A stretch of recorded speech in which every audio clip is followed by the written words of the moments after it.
All right. Very first one is I've been doing a bit around the podcast space. This show here, after way too many years, is going out on all the podcast platforms. We're currently preparing that at the moment. We'll have a year's content up there when we launch it, and then we'll have content going out a couple of times a week from these very episodes. So, of course, doing all that, having a look at tools out there that will help with the podcast, particularly the sound. People can often forgive a fuzzy video. They won't forgive fuzzy sound. They will move on.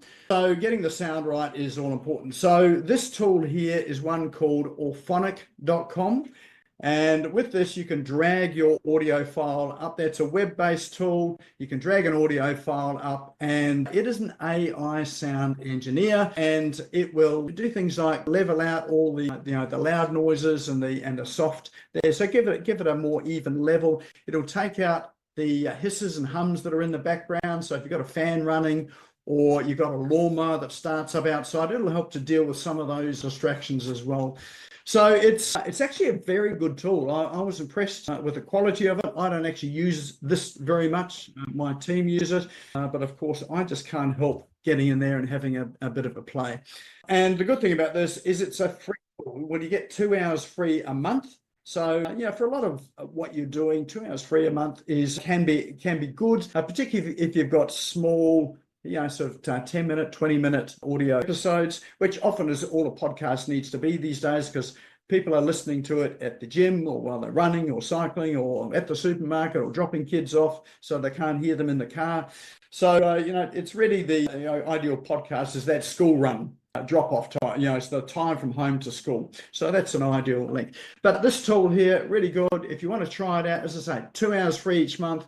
And then if you need more than 2 hours, then the pricing on it is very good as well too.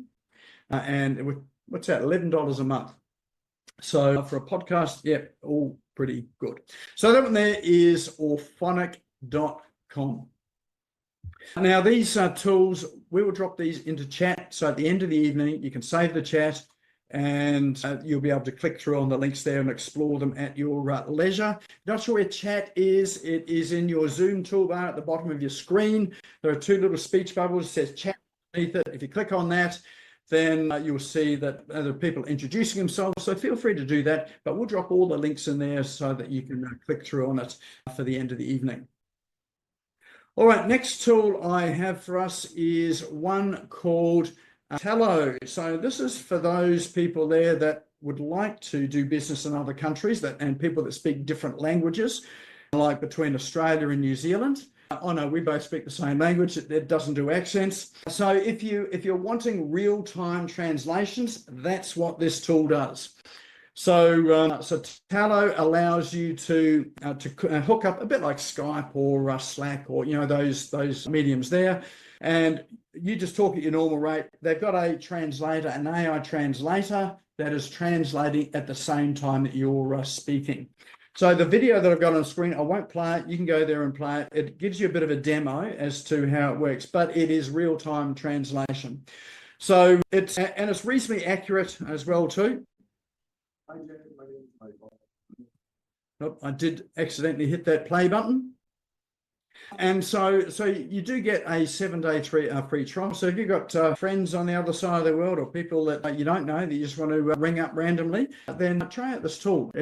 I did try it out, and it does a very good job there. If you do want to buy it after that, it is a reasonably new tool. This one's one that is featured on Product Hunt, which features a lot of up and coming new tools, and they do have a special launch offer as well too, and that's $50 per month, which you think, well, that's quite expensive, but when you compare it to other tools that do translation, this is a very cheap tool. Some of them run into the hundreds of dollars.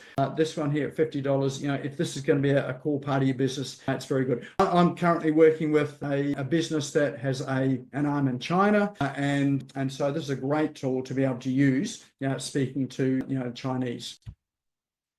So that one there is called talloai.com.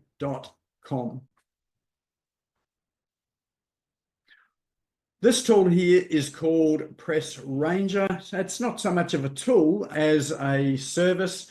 This one here is a tool that helps you to access journalists and media outlets from across the globe. So if you've got a product, a service and you are putting out press releases for what you're doing, this is a great particularly if you're in the international zone.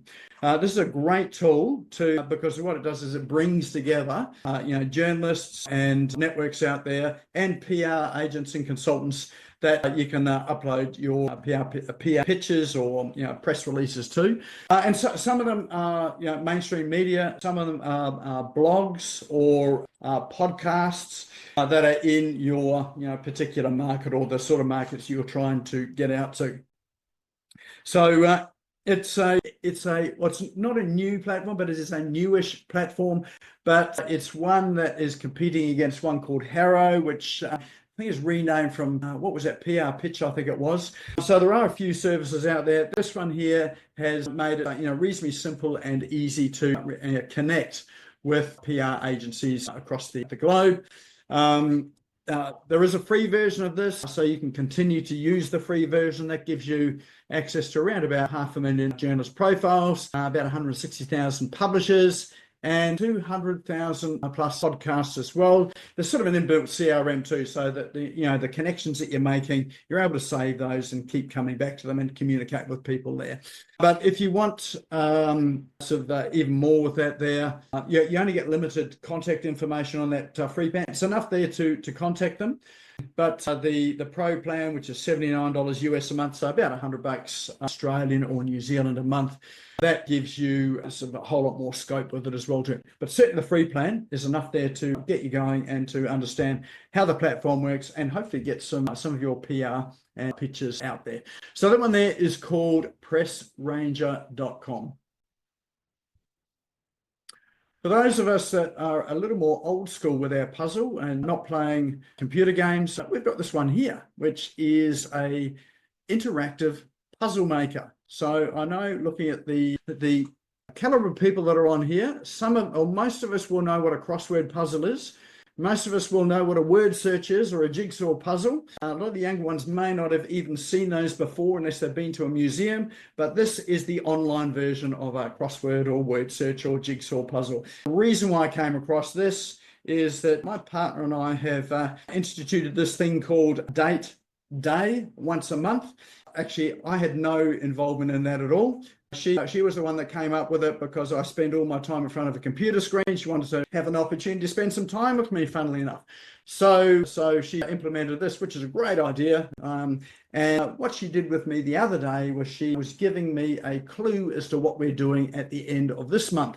So she sent me a jigsaw puzzle. And so the jigsaw puzzle part was she uploaded a photo, and then the photo jumbles it all up into jigsaw puzzle pieces, and then she sends it to me on I think she sent it to me on Facebook Messenger, which was way too small to work with on the phone, but it worked on the desktop, and so it gives an interactive way of creating sort of puzzles like this. So I've got that. I've used the word search one in a magazine that has been published for an expo. So we wanted something that was a wee bit different to just writing text about how good the company was. So we created a word search from this create word search puzzle here, and click the preview, see how it works. But all you do is you upload a whole range of words that you want in the word search, and it will go ahead and create the puzzle. We've used that, printed it out, put it into the magazine in our page in this Expo magazine, and we've got a QR code to the answers, which happen to be on our website. And on that website are all the products and services that we offer. So it's sort of blending, some old school and new school stuff in together. So if you want something that's a wee bit interactive as well, and this is interactive online too, so you can actually give it to people online, they can fill it out as well too. So if you're wanting something that's a bit old school, bit new school, this one here, it really captured my imagination, and yeah, it works well. So one there is called Puzzle, as in PUZZEL.org. And the last one I have for you tonight is a book. So Malcolm Gladwell is a sort of a social researcher, I suppose you'd call him. He wrote a book back in the early 2000s called Tipping Point, and the book was all about how things like products and things and trends become popular. So one of the examples I heard was hush puppies. So you remember those shoes, hush puppies, that were really uncool, that your grandparents only ever wore, and then they became cool at one stage because teenagers discovered them and they started wearing them and posting them, and hush puppies became really cool and trendy. And so this company, which was going down in sales year on year and thought it was going down and out of existence, all of a sudden it popped up and became sort of trendy, and they were making sort of 3 to 4 times the number of shoes in the following year when it became trendy. And he there was a bit of a formula there. There's something like a third of people, or it takes about a third of a population of a group of people for there to be a tipping point for things to become popular. So he's talking about products, he's talking about social movements as well. He's just released this new book called The Revenge of the Tipping Point, and he was going to just tweak it or re-edit it for our current day. So this is 2024. But he ended up rewriting the whole book because there's been such a change, since 2020, that he's rewritten the whole thing. And it's fascinating as well too. So he's talking about, social engineering, how things have changed with the rise of various different media, and talks about what's happened in the last 5 years as well too, how that whole sort of thing has changed our view of society, how we live, and in all that, in the marketing, there are certain tipping points where things really sort of take off at an exponential point, or beliefs or marketing just really sort of takes off. So fascinating read, and it's not quite a business book, although it's got applications in business. It's more sort of sociology, but it is a fascinating read to understand your customers, our society, and some of the trends that have really become prevalent over the past few years. And that there is, of course, on Amazon. It's probably in a whole lot of other bookshops as well too, but it's on Amazon, it's on Kindle, it's an audiobook, and it is a paperback or hardcover as well too. And it is available in Australia, so you don't have to pay an arm and a leg to get it over from the US. And that there, ladies and gentlemen, is a roundup of our cool online tools for today. So we will drop those into the chat as in fact, they're already there. Look at that. Look at how efficient that is. They are the very last entry in chat. So tell me, what was your favorite one, or the one that you will spend some time investigating or clicking through down that rabbit hole? Maybe you've got a task there that you're trying to put off. And one of these tools is the ideal tool to help you put that task off in the bucket of procrastination as you go and explore it. So just drop it into chat. What was your favorite tool there, or the one that you think grabbed your interest tonight? And of course, all of these apps and tools, we'll drop these into the Business Owners Smashing It Online Facebook group. If you're not a member of that, now is a great time to click onto Facebook. Come back though, click onto Facebook, click the join button, come back and join us for the rest of the evening. And of course, a lot of the other apps and tools that we've had over the previous episodes, they're all there on Facebook. You can go and search for it and find those other ones as well too. And who knows, there may be a tool in there that you've been looking for, and that's exactly there in that Facebook group. All right, the votes are coming in. We've got PressRanger, the book, Tello and PressRanger, Auphonic, Tipping Point, Puzzle Maker, AEST. Well, it's a fairly mixed bag there, I think. There is no, and the book as well. It looks like the book's been, I think the book is just starting to tip it. Yep, it is the book. So congratulations. We are all officially old school because we're reading the book, but all of these other tools are good as well too. And an appropriate tipping point. There you go. The book has been put in there multiple times. So that was a tipping point for us all to go and buy a copy of the book. Thanks, Tim. Excellent. All right. Well, these apps and tools, bring these to you, hopefully in the hope that it helps to make things easier for you in business, not to add to the complexity in business, because of course there are so many apps and tools out there to choose from. And often these apps and tools, they don't work just as one. They work in tandem with or in combination with others. So if you do want any help with, some strategy around your apps and tools, or thinking about, systems and processes or whatever, you've got great people like Tim that can help you with this. Or feel free to drop me a line, and I'm more than happy to have a conversation and, sort of help with the strategy with that. And we've got a number of plans and packages to help with that as well too.